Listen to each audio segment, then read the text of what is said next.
얘기하는 인문학적인 소양이 하나도 없어. 그러니까 그 시대, 우리 시대와 지금에 있는 시대가 만나서 상당 부분을 지금 살아가고 있는데 결여된 부분이 무엇이냐? 사람의 소중함. 내가 예를 들어서 뭐 경제적으로 어렵고 정말 파탄을 입고 있을 때 엄마 아버지한테 가가지고 우등통을 터뜨리고 도와달라고? 그 첫작선이 없이 그런 게 되겠어. 그럴 수도 있겠죠. 그 엄마 아버지 그거 아주 속 터지는 일이야. 얼마나 답답해서 그거 도와주고 싶은데 못 도와주는 마음. 그게 불효예요, 불효. 가장 효도가 뭐냐면 가장 효도는 부모의 마음을 편안하게 해주는 거예요. 그죠? 그게 효도입니다. 부모들은요, 그러니까 효자는 누가 만드냐? 부모가 만들어요. 조그만 자식 잘해주면 부모는 늘 이웃들한테 우리 자식 자랑하면서 살아요.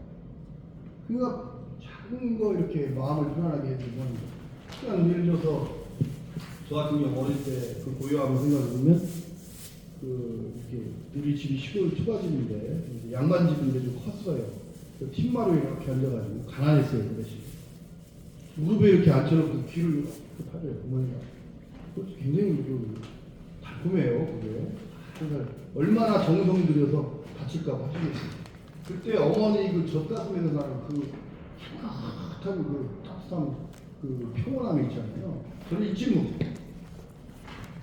그 다음에 이제 그 집안의 그 뜰 안에 그 암탉이 병아리를 품고 있는 모습. 나는 그게 천국이 아닌가 싶어요. 그런 것들이 고요함이죠. 자, 그 다음에 고요함은 또 있냐? 또 사람의 문제 고요함이에요. 고요함이 또 뭐냐면 지금 뜻이에요. 누굴 도와준다고. 이웃에 내 누가 이렇게 잘못되면은 그거를 굉장히 걱정을 해요. 야, 그랬는데 우리가 좀 도와줘야 된다. 이게 있었어요. 왜?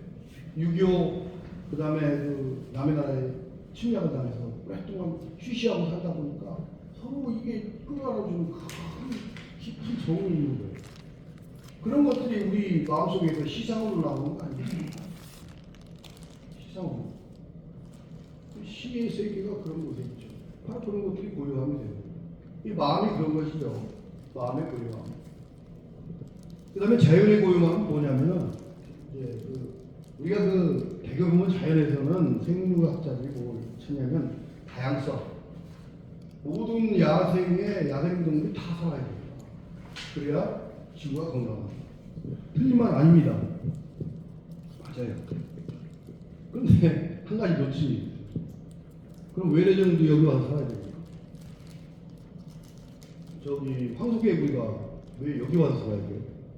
그럼 격이 안 맞는 거죠. 걔는 개동네 가서 살아야 됩니다. 그러니까 여러 가지 지금 외래종들이 많잖아요. 미국 가막살이 뭐 해가지고.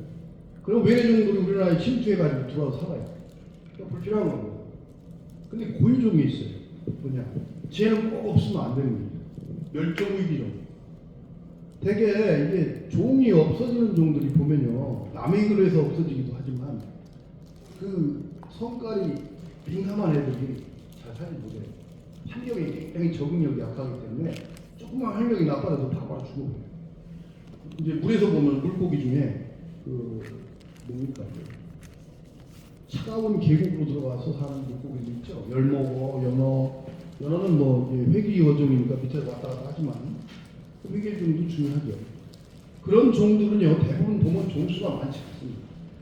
그런데 여기저기서는 아무렇게 웬만한 환경에서 잘 사는 애들, 붕어, 미꾸라지, 뭐 이런 가물치 애들은요, 그런 애들이 고유종이 아니에요. 그런데 그 고유종이, 그 민감한 고유종들이 산다는 환경은 바로 그 환경이 살아있는 환경이라는 거예요. 이해 가시죠? 근데 우리가 이제 생태적인, 생물학적인 그런 고유성입니다.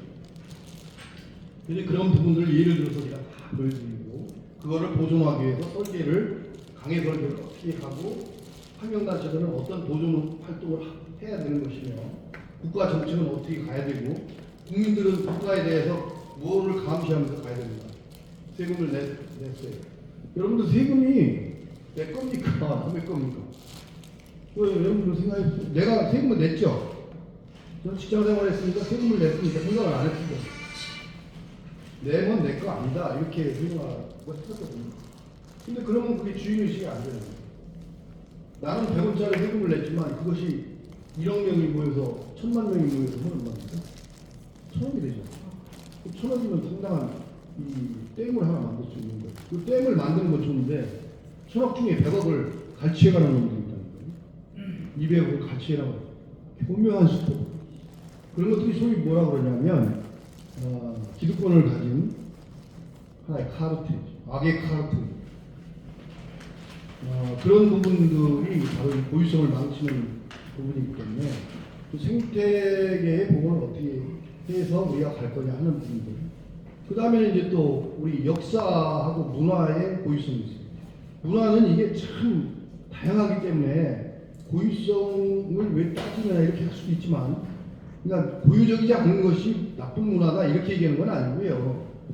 우리 문화에 좋은 문화가 있어요. 아주 좋은 문화. 그런 문화들은 고유한 문화로 보존을 잘 해가요. 그렇죠?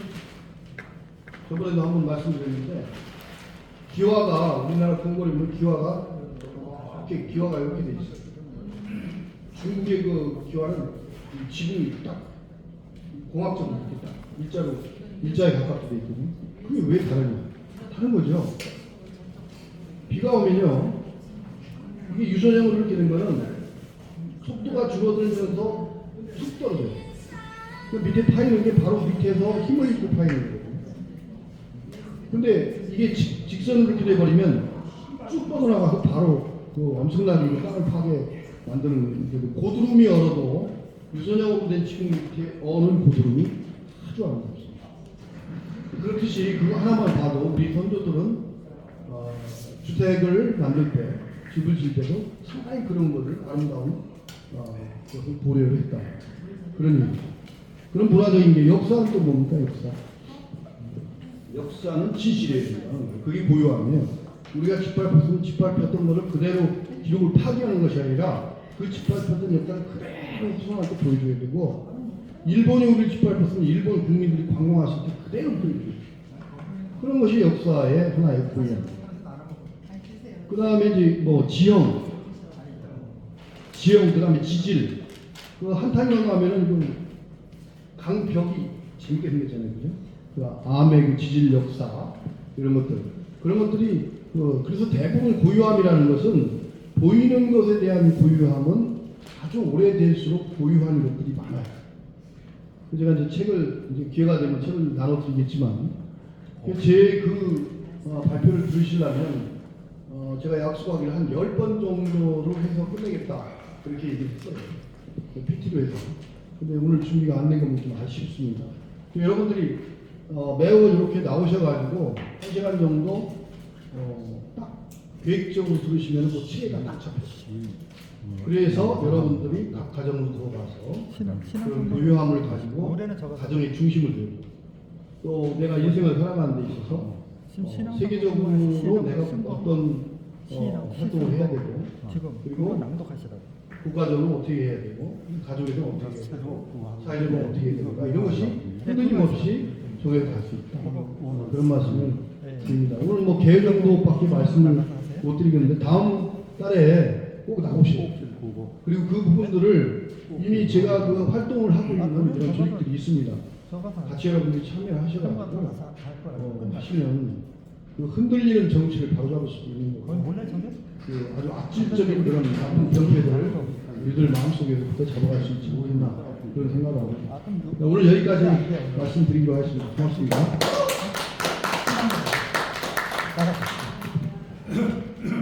저기 신앙송 마지막으로 한 번 하겠습니다.